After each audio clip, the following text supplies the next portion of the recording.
To the stage. Grab a microphone.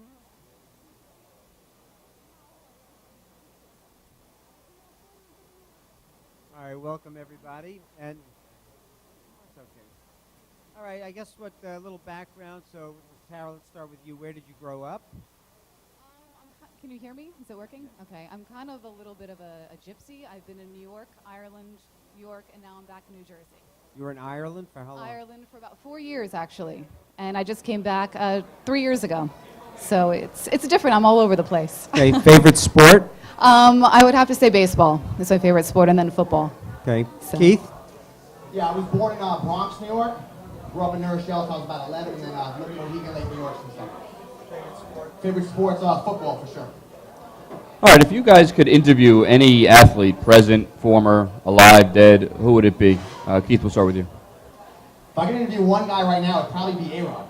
Because, A-Rod has more going on in his life, not just in sports. Even when he's on the disabled list, he seems to be in the news. He makes his way, he infiltrates the media in all ways, And A-Rod's like a lightning rod. He's a polarizing figure, and every time he did an interview, it's so generic. He never gives any actual answers that seem like there's any heart behind them. So I love to interview him and just, see what he had to say.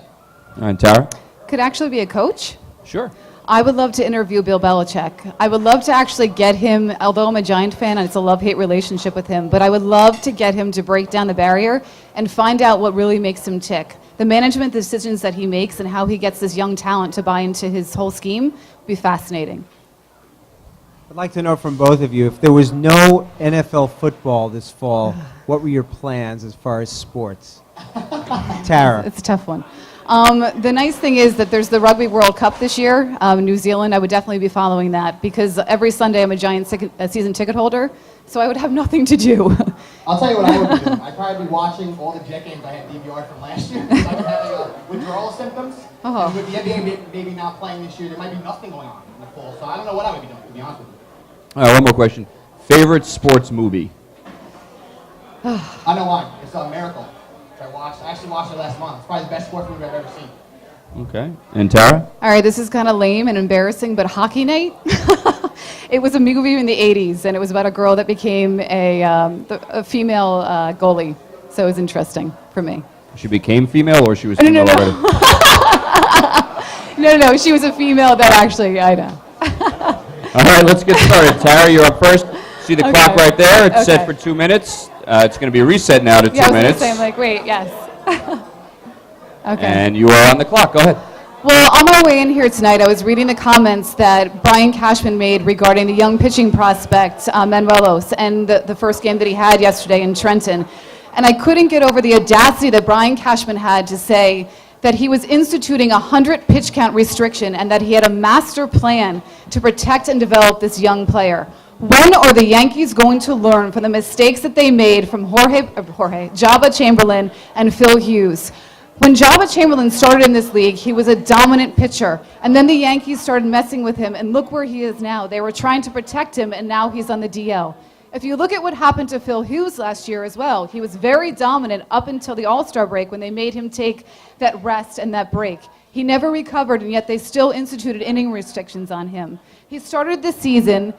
He was not dominant. No one could explain why he lost his velocity. And someone at age 24, they were calling him a dead arm. And then also, too, this is not only affecting the New York Yankees. This is something that is going on throughout baseball. If you look at what's happening with Strasburg and the Nationals, people are advising the Nationals to change the way Strasburg does his pitch, the way he executes.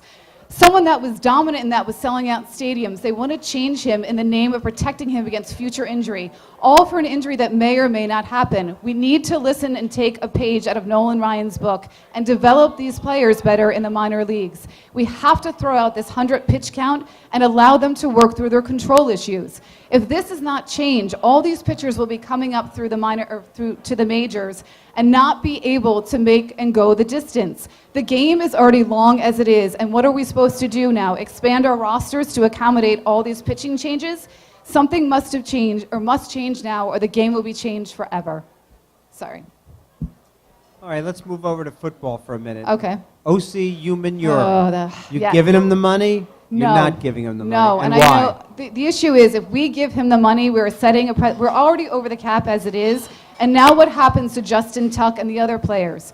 It's time that he needs to understand that he signed a contract. We cannot set a precedence and give him the money. Let's talk about the Giants. Stay there with the Giants on the field. What do you expect out of the Giants For this upcoming year? season? Yep.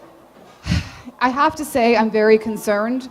I really am worried about the offensive line. By losing O'Hara and Seibert, it really makes me really concerned that Eli is going to lose that kind of protection around him. And also, too, Steve Smith is not up to 100% and hasn't resigned, and we don't really have, and also, too, Kevin Boss is not there. There's not going to be that consistency, and defense really makes me concerned.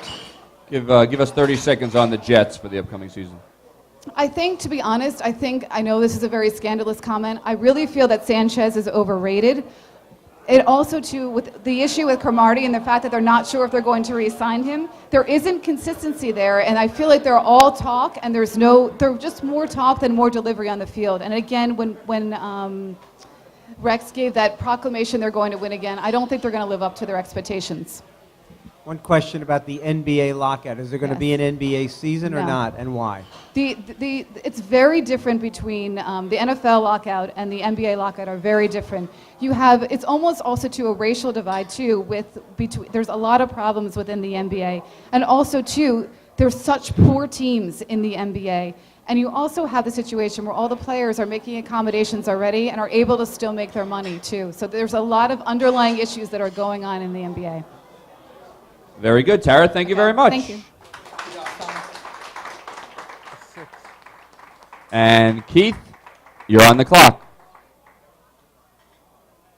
Ed, come on, stay with us now. Okay, so the NFL is obviously dominating the sports landscape right now. Lockout ended last week. All hell broke loose afterwards. I'm a big NFL guy, also a big NBA guy, and they have their own labor dispute going on. Unlike the NFL, it looks like this labor is going to push for the season. They're probably going to miss some games. Potentially, worst case scenario, miss the whole season. This will hurt the fans. It'll hurt the league. It'll hurt the employees of teams. They won't be able to work during the lockout, but it'll also hurt the NBA's ability to capitalize on the greatest thing that's happened to the league since the Jordan era, which is LeBron James taking his town to South Beach now. There's been plenty of villains in sports for a variety of reasons, but I suggest no one's ever gone from being the most popular guy in the league to the most hated guy in the league the amount of time LeBron James has. Just about a year ago, in July 2010, he was maybe the most likable figure in all sports. And then, most likable figure in all sports, and then the decision comes, and seemingly overnight he became public enemy number one. Now, I'm sure at the time David Stern wasn't excited about it. LeBron chose to promote himself and his brand and the drama of the decision over the common courtesy of letting others seem to know what his intentions were, especially at the Cavs. But the byproduct of that and the way it manifested itself in the NBA was a positive, because the NBA has that bad guy deal. It has that team that the casual fan will tune in to root against, and like my wife sat down to watch the Heat versus the Knicks with me last year, and she couldn't put Mike D'Antoni out of a lineup, but she wanted to see what happened with LeBron. And how that translates in sports, the Heat and the bad guys is box office, and they're the #1 attendance figures on the road of any team in the NBA.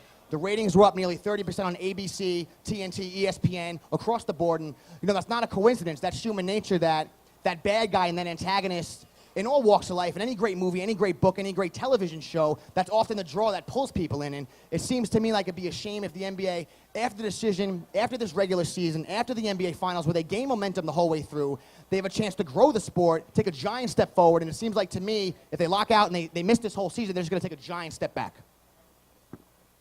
All right, let's move over to baseball. Again, Sure. talk about the Mets. Give me your scouting report on Daniel Murphy, Lucas Duda, and Jose Reyes. Okay, well, we'll start with Reyes. I think, the Mets held on to Reyes to show the Met fans that they're actually committed to keeping a guy that, he's maybe the best player in the National League right now. I know he missed a little bit of time. His average is through the roof. And, he's the best player we've had on the Mets since Mike. Maybe he's better than Piazza, but he's the best guy we've had since Piazza. And, he's just 5'2" player, and the Mets aren't going anywhere if they don't keep him for the future. Lucas Duda, if he actually hits the ball, he can hit the ball hard. He has a good bat. He's a strong guy.